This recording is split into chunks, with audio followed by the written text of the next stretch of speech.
विश्व भर के सारे हिंदू परिवारों को आपकी दीदी, आपकी ताई माधवी लता का नमस्कार स्वीकार कीजिए।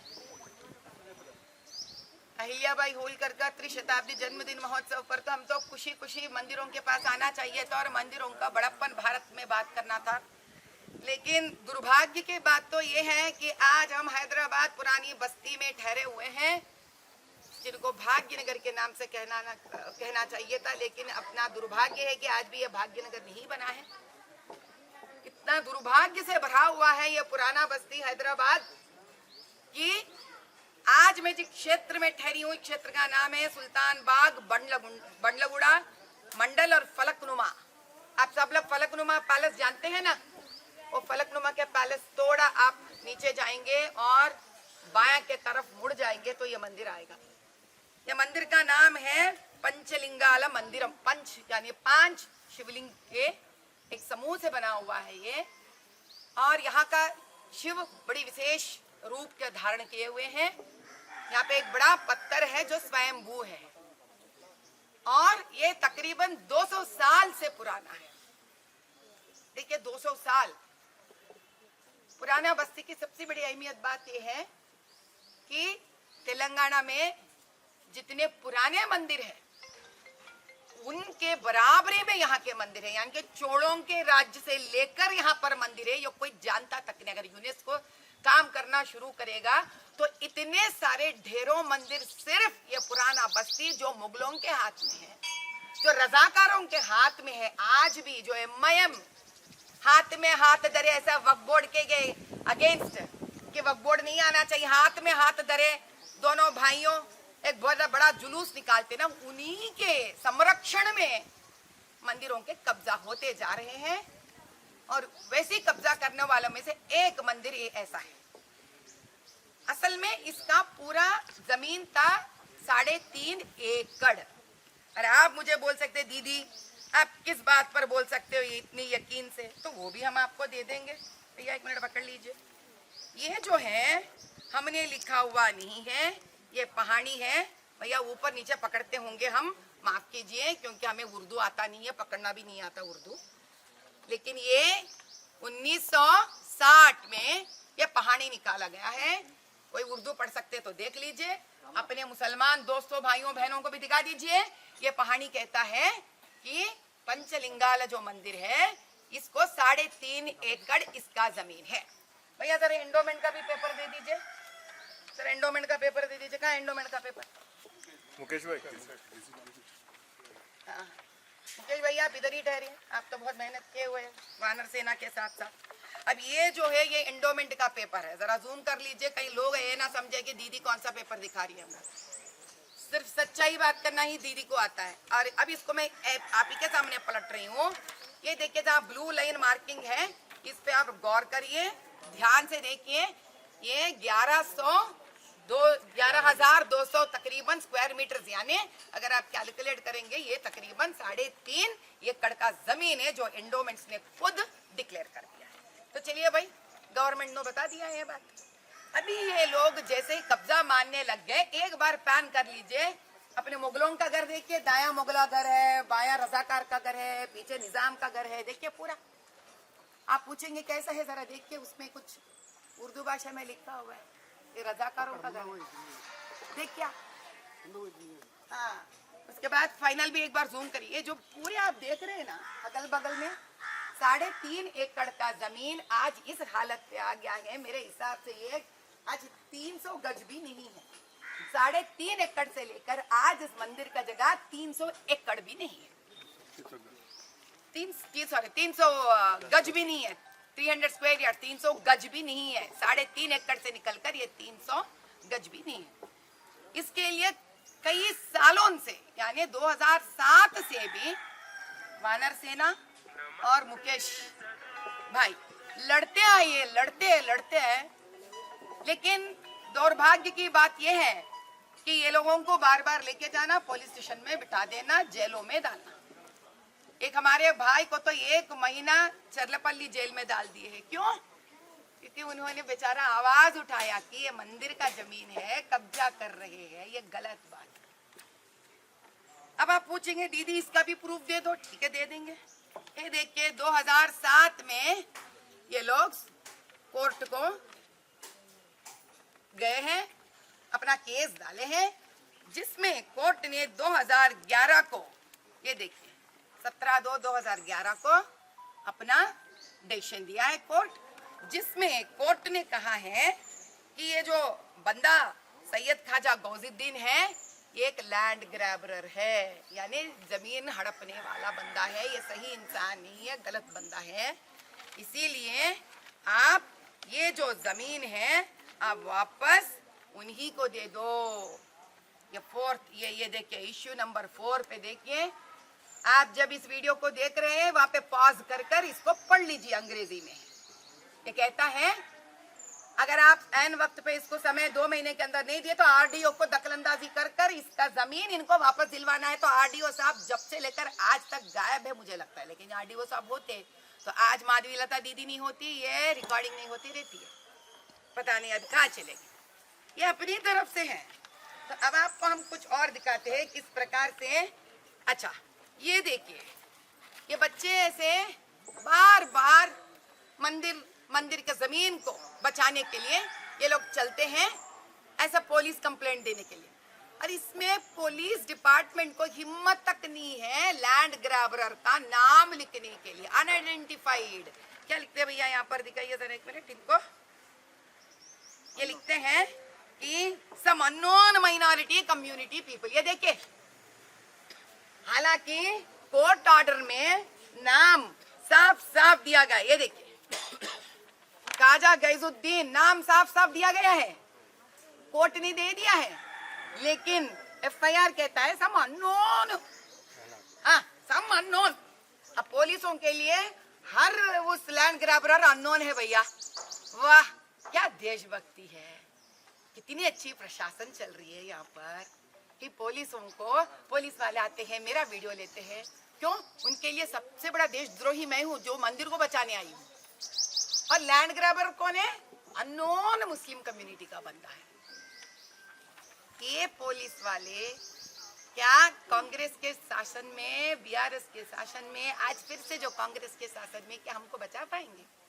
तेलंगाना राज्य को बचाएंगे ये लोग? नहीं बचाएंगे भैया, खाकर अपने मुर्दों के ऊपर इनके घर बनवा देंगे। मैं बता रही हूँ साफ साफ। जागो हिंदू जागो, जागो, समय आ गया है तेरे को जागने के लिए। और ये पुलिस कंप्लेंट देने के लिए, जिस बच्चे ने ये पुलिस कंप्लेंट दी है, बड़ी अन्याय से उनको भी मार पीट कर पुलिस स्टेशन में डाला गया है। बच्चे फिर भी यही नहीं छोड़े, न वानर सेना छोड़ा है। रावण को संहार करने के लिए राम के साथ देने वाले आज शंकर भगवान के साथ दे रहे हैं वानर सेना। ये लोग छोड़े नहीं। यहाँ पर भी कलेक्टर ऑफिस गए हैं। कलेक्टर ऑफिस जाने के लिए पता है इनका ऊपर क्या इल्जाम है कि कलेक्टर ऑफिस वाले बेचारा इसके परदादा के जमाने से आने वाले जमीन को अपना जमीन बता दिया गया है। ये देखिए वही पहाड़ी में ये जो है तीसरा वाला, ये इस लड़के का है, पहाड़ी दादा का है। इसको कलेक्टरेट ऑफिस से ऑर्डर आया है कि ये गवर्नमेंट का जमीन है। ऐसे डराते हैं गवर्नमेंट इन लोगों को। और ये कौन सा गवर्नमेंट के समय में था बेटा? ये बहुत पुराना है, 86। नहीं, जिस दिन आपके ऊपर ही आया। रेगुलर डाल रहे कोर्ट में कैसा रेगुलर 15 ऑर्डर हो गए, 15 ऑर्डर आए इसके ऊपर पहाड़ी बताने के बावजूद। इसका मतलब है चाहे वो बीआरएस हो चाहे कांग्रेस हो, यहाँ पर तो बड़ी एक ही तरह से काम करते हैं ये लोग कि आम जनता को कुछ लो, उनका खून पी लो, कोई फर्क नहीं पड़ता। कोई आवाज उठाएगा तो आवाज दब जाएगा। हिंदू को जीने का हक नहीं है तेलंगाना। अब कहाँ जाए हिंदू? ये कहाँ का मुगलों का सरकार चल रहा है। अच्छा और एक बात बताती हूँ आपको, ये पहले कैसे था कंस्ट्रक्शन? ऐसा दूर दूर तक साफ रहने वाला मंदिर का जगह। अब आप देखिए ये शुरू हुए थे, अच्छा ठीक तरह से नहीं आई। ये मंदिर देखिए कितना साफ सुथरा है। मेन गेट ये देख रहे हैं ना, मेन गेट आप, है ना, वही मेन गेट है ये। अभी देखिए दाया बाया कितने घर आगे देखिए। ये देखिए ऐसा छोटा पर्दा सा शुरू कर ये लोग इतना इतना बड़ा घर बना दिए, कब्जे में भी आ गया भैया, लोग भी रहने लग गए। अच्छा दूसरी बात ये है, ये एंडोमेंट का पिक्चर देख लीजिए आप, एंडोमेंट का मोबाइल फोटो का स्क्रीनशॉट सुंदर जी है। इसका मतलब है संभाजी महाराज को मारने वाले अपने ही थे, संभाजी महाराज को औरंगजेब को देने वाले अपने ही थे। आज तेलंगाना में हिंदुओं को भी मार डालने वाले अपने ही है, जो मुगलों के साथ, रजाकारों के साथ, कांग्रेस के साथ, बीआरएस के साथ हाथ मिला। आज मैं आवाज उठा रही हूँ, कल मुझे भी कुछ कर सकते हैं लोग, मुझे भी सताएंगे, छोड़ेंगे नहीं मुझे ये लोग, लेकिन डर नहीं है मुझे। जो डरा वो मरा। मैं डरना नहीं चाहती क्योंकि मैं जिंदा मरना नहीं चाहती।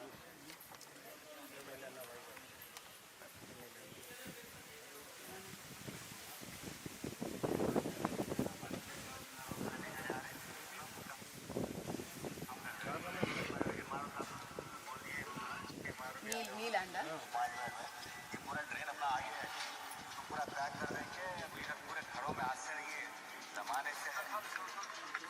చిన్న అప్పటి జమానాలో ప్రాపర్టీస్ ఎవరెవరైనా పక్కకు వదులుకుంటుంది. ये यहाँ के एमएलए जी हैं, एमआईएम के बहुत बड़े साहब है, ये समझ में आए, बहादुरपुरा के एमएलए साहब है। ये कह रहे हैं कि गवर्नमेंट को आकर, एमआरओ को आकर ये लैंड कब्जा करना है, क्योंकि ये गवर्नमेंट लैंड, उसका बाप ने बोला है ये बात, तो सुन के आ गया वो। क्या करें, पहाड़ी पढ़ना नहीं आता और उर्दू पढ़ना नहीं आता तो कम से कम इंग्लिश तो पढ़ना चाहिए, क्योंकि एंडोमेंट्स ने डिक्लेयर कर लिया है। अब इन सब एक तरफ से, तो वो गवर्नमेंट उनका दिखा दीजिए भैया, गवर्नमेंट वाले अपने एमआईएम के लोगों के साथ बैठकर इतनी अच्छी बातें कर रहे थे ना, निकालिए वो फोटो भी निकाल लीजिए। अब ये देखिए, एंडोमेंट शाखा इंटी दोंगलू माने घर के चोर, एंडोमेंट डिपार्टमेंट में घर के ही चोर है भैया। टेम्पल सेव टेम्पल्स मिशन है, लेकिन आज मैं पूरे हिंदुओं से ये पूछ रही हूँ, ये देखिए, ये जो इधर दो बड़े दोनों बैठे ना, ये गवर्नमेंट के ऑफिशियल से, इनको क्या काम है, पार्टी जोनल कमिश्नर लोगों को पार्टी ऑफिस में, कहीं एक तरफ क्या पार्टी ऑफिस में इनसे बैठकर क्या बातें हो रही है। तो आइए ना, आप हमारे भी भाजपा पार्टी के ऑफिस में बैठ जाइए, हम भी आपको बहुत सारे सच्चाइयां दिखा देंगे हम आपको। आप आते क्यों नहीं हमारे पार्टी ऑफिस में? आप इनके पार्टी ऑफिस जाके तो बैठ गए ना आप, और कब्जा करवा दिए ना। मेरी समझ तो नहीं आती है, आप देखिए कितने सारे पुलिस वाले चारों तरफ इधर ठहरे हुए हैं, तो ये पुलिस वाले कहाँ चले गए थे जिस दिन ये घर बन रहे थे? अब मैं आ रही हूँ, बार बार वीडियोस ले रहे, फोटोस ले रहे, जैसे कि आतंकवाद आ रही है यहाँ पर।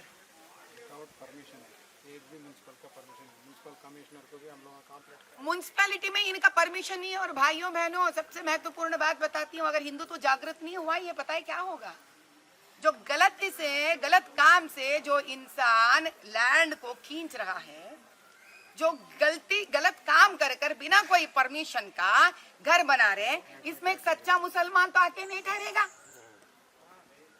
सोचो, एक सच्चा मुसलमान आके नहीं ठहरेगा, क्योंकि सच्चा मुसलमान क्या सोचेगा, अरे मुझे म्युनिसिपल का परमिशन चाहिए, मुझे पानी का परमिशन चाहिए, मुझे लाइट का परमिशन चाहिए। एक सच्चा मुसलमान तो सोचेगा ना ये सब। तो कौन सा मुसलमान आके ठहरेगा? वो मुसलमान जिसको इन सब से फर्क नहीं पड़ता, वो मुसलमान आके इधर ठहरेगा। कौन है वो मुसलमान? रोहिंग्या हो सकता है, वो मुसलमान पाकिस्तान से आया हुआ बंदा हो सकता है जिसके पास पासपोर्ट ना हो, वो मुसलमान हमास से भागा हुआ भी हो सकता है जिसके पास अंदर आने की परमिशन नहीं हो देश में। तो इसका मतलब है ऐसे कई लोगों को हम इधर पनप दे रहे हैं, यानी 200 हिंदू रहने के जगह में एक 700 से 1000 ऐसे परिवार यहाँ पे बस जाएंगे, जिनके वोटर आईडीज भी दे देंगे, जिनको आधार कार्ड भी मिल जाएगा, जिनको राशन कार्ड भी मिल जाएगा। कल को बेटी बचाओ बेटी पढ़ाओ, प्रधानमंत्री आवास योजना सब मिलेगा भैया, उज्ज्वला योजना सब मिलेगा इन लोगों को। गरीब असली मुसलमान जो गरीब है, जो देश को अपना मान रहा है, वो घर में बैठेगा और दलदल में मरते रहेगा। ये जो मुसलमानों का जो नाम लेते हैं विदेशी हैं, आतंकवादी हैं, वो भरे पड़े हुए हैं। ये डालेंगे कल को वोट,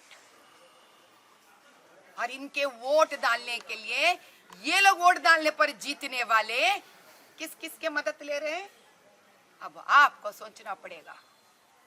एक वोट हमारी जिंदगी को कितनी बर्बाद कर रही है।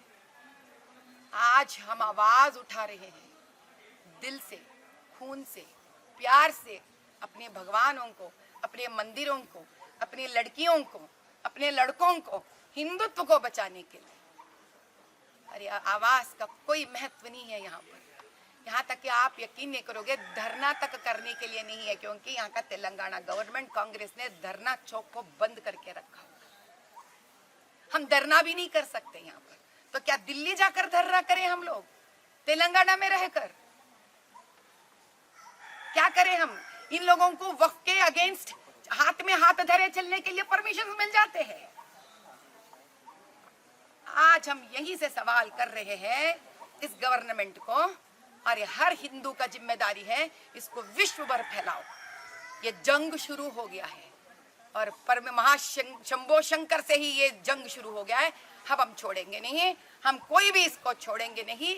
देखेंगे ये घर जो बने हैं, ये घर जो बने हैं, जो सरकार कानून के खिलाफ बने हैं, सरकार के साथ मिलकर कानून के खिलाफ ये घर बने हैं, ये मजबूत है, ये हमारा आस्था मजबूत है। हर हर महादेव, हर हर महादेव,